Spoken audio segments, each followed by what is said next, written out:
L'échange automatique d'informations, horizon incontournable pour le secteur bancaire suisse. On y met encore provisoirement un point d'interrogation. Le tournant, en tout cas, est désormais bien amorcé avec la large approbation hier par le Conseil des États de FATCA, cette loi américaine qui impose un modèle d'échange d'informations pour les citoyens américains qui ont des comptes bancaires en Suisse. Cela dit, après le refus de la Lex USA, les banques sont plus que jamais dans l'incertitude. Les États-Unis pourraient inculper formellement un ou plusieurs des établissements qui sont dans leur collimateur. On va voir tout cela avec le président du Parti socialiste suisse, Christian Levrat, qui est notre invité ce matin. Bonjour. Bonjour.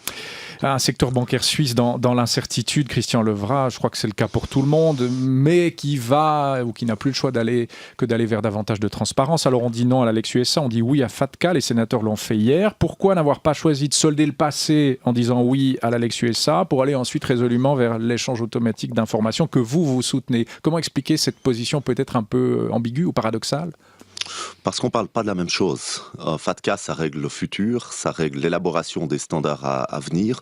Ça va amener les banques à transmettre aux États-Unis les noms des clients, et en particulier des clients fraudeurs.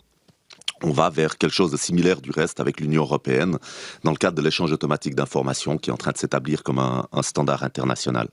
La loi sur les USA, elle concernait le passé. Et elle ne concernait pas les clients fraudeurs des banques, mais elle concernait les collaborateurs et des tiers. Un passé très récent, Christian Levrat.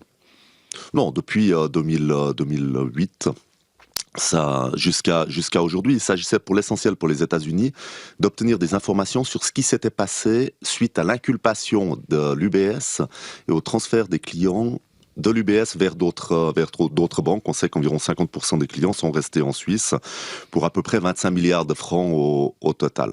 Donc ça posait un problème qui est très différent. Dans un cas, vous voulez livrer les noms des clients fraudeurs. Je trouve ça absolument juste. C'est des gens qui se rendent coupables FATCA, en fraudant le fisc d'un vol face à la population, face aux besoins de l'État américain en l'espèce. Dans l'autre cas, dans le cas de la Lex USA, il s'agissait de livrer les collaborateurs des banques. Vous admettrez que c'est d'abord différent, et puis qu'ensuite, s'il est difficile de justifier, qu'on refuse de livrer les noms des clients, et qu'on se contente de livrer les noms des collaborateurs, qui eux alors se sont rendus compte, se sont rendus coupables pour la plupart d'entre eux, d'absolument aucun délit. Ils ont suivi les règles que fixaient leurs établissements bancaires de manière conforme au droit suisse et aux directives. Ces inquiétudes, il y en a beaucoup, d'autant que maintenant la loi USA a été rejetée vis-à-vis des employés de banque. Votre collègue parlementaire socialiste, enfin vous êtes sénateur, lui est parlementaire au Conseil national, Jean-Christophe Schwab, qui est président d'ailleurs de l'association romande des employés de banque, estime que des dizaines de milliers de collaborateurs sont concernés. Il a voté oui à la Lex USA, il a eu tort? Non, il a un rôle particulier. Il est président du syndicat des employés de banque. Il a négocié un accord. Mais je pense qu'aujourd'hui, il doit reconnaître que la solution qu'a retenue le national, avec une motion qui reprend toutes les dispositions de protection contenues dans la loi, avec le Conseil fédéral qui s'engage à faire valoir ses revendications dans le cadre des autorisations exceptionnelles qu'il accordera dans des cas particuliers et concrets, et puis avec la déclaration de l'Association suisse des banques de reprendre ces dispositions et de reprendre l'accord, il a au moins une protection similaire pour les collaborateurs. La seule différence, je crois, c'est qu'avec le rejet de l'accord, ça n'est pas l'ensemble des banques qui seront concernées, donc y compris celles qui ont très peu de fonds américains, mais ce sera de manière ciblée quelques banques qui se sont livrées à des activités inadmissibles. Vous faites, vous aussi, du souci pour les employés de banque, Christian Levrat? Oui, je me fais beaucoup de soucis, plus que pour les employés. J'ai le sentiment que c'est quelque chose qu'on devrait arriver à cadrer. Je me fais par contre beaucoup de soucis pour les banques elles-mêmes. Parce qu'avec FATCA, avec l'échange automatique d'informations, on verra apparaître à la surface l'ensemble du volume de l'argent noir ou gris avec lesquels ces banques travaillaient. Et ça représente probablement des centaines de milliards de francs. Ça signifie des conflits avec les États-Unis, de manière marginale, mais surtout avec la France, avec l'Allemagne, avec l'Italie, qui ont des multiples désabords américains dans nos banques.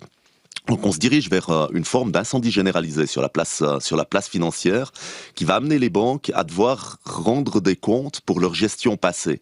Et je suis d'ailleurs assez surpris de voir des banques et des milieux à droite qui défendent leurs intérêts nous dire pendant 20 ans que l'évasion fiscale est un phénomène marginal, que le modèle d'affaires des banques repose pas là-dessus, et puis tout à coup être très alarmé face à la perspective de devoir rendre compte de manière transparente. Donc je pense qu'on a un peu une période difficile à vivre pour la place financière. Il faut pas se rendre, il faut pas oublier que c'est des banques qui sont rendues coupables d'activités criminelles ou au moins de recel d'activités criminelles. Vous nous prédisez le grand incendie, c'est ce que vous avez dit, Christian Levrat, pour les banques? Non, je pense qu'on va avoir un problème sur l'ensemble de la place financière. C'est ça que je veux dire. On va pas avoir un problème qui est ciblé sur quelques banques qui ont des liens avec les États-Unis, ça aussi. Mais avec l'échange automatique d'informations, on aura d'ici très peu de mois un problème similaire avec les clients allemands, avec les clients français, avec les clients italiens. Et tout ça, c'est indépendant d'un oui ou d'un non à cette Lex USA. J'ai l'impression qu'on a beaucoup parlé d'un point qui est certainement important, mais qui n'est pas le plus important pour les banques. Le développement des standards internationaux va mettre les banques nues ou presque face au fisc étranger, et on verra alors l'ampleur de l'évasion fiscale qu'elles ont pratiquée. Y compris les banques cantonales? J'espère pas. Elles ont un rôle qui est différent. C'est hallucinant de voir que des banques cantonales sont impliquées dans des affaires d'évasion fiscale. Le rôle des banques cantonales, c'est de soutenir l'économie locale, c'est d'accorder des crédits aux PME, des hypothèques aux citoyens d'un canton, et de récolter l'épargne des citoyens de ce même canton pour faire marcher l'économie au niveau régional. Moi, je suis abasourdi, on le savait, mais quand même un peu abasourdi de voir une banque comme la Banque cantonale bâloise s'exposer massivement sur des avoirs américains. Et vous nous le dites, a posteriori, c'est-à-dire 2 jours après, même si on avait voté oui à la Lex USA, ça n'aurait pas suffi à éteindre ce grand incendie qui s'annonce, Christian Levrat? On voyait certains à droite, surtout chez les radicaux et à l'UDC, considéraient que la Lex USA allait contaminer l'ensemble de la place financière et que c'est la loi elle-même, l'acceptation de la loi qui allait créer cette forme de difficulté globale. Moi, je suis un peu plus mesuré. Je pense que ce soit un oui ou que ce soit un non, on est dans une situation qui est de toute manière extraordinairement difficile pour les banques.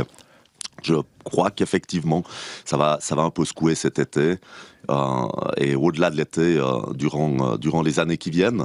Parce qu'encore une fois, le vrai problème pour les banques, c'est pas tellement le rejet de la Lex USA, c'est le fait qu'on est en train d'établir des standards qui garantiront une transparence absolue face aux États étrangers. C'est cet échange automatique d'informations.